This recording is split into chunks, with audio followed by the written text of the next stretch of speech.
Hello বন্ধুরা, আর একটা নতুন ফ্রেশ ভিডিও নিয়ে। তো আজকে পাটনাই মুরগি কাটিং হবে। পাটনাই মুরগিটা 2 কিলো 777 গ্রাম হয়েছে। পাটনাই মুরগিটা দেখে নিই। এটা হলো সেই পাটনাই মুরগি যেটা কাটিং হবে। কাটিং শুরু হয়ে গেছে, আগে থেকেই গলাটা কেটে নিয়েছি। তো এখন বটিতেই কাটিং করা হবে। গায়ের ছালগুলো ছাড়িয়ে নেওয়া হচ্ছে। তারপর দেখতে থাকুন।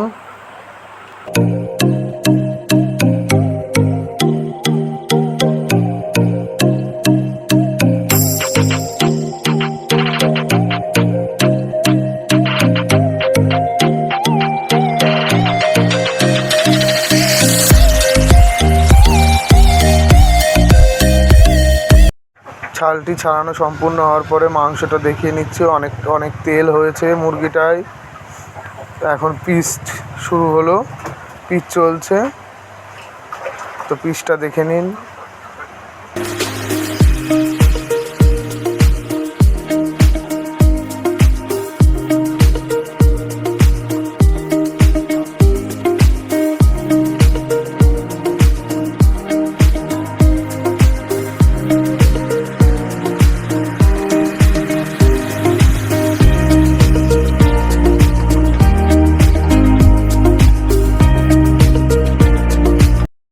যাই হোক, পিস সম্পূর্ণ হলো, মাংসটা দেখিয়ে নিচ্ছি।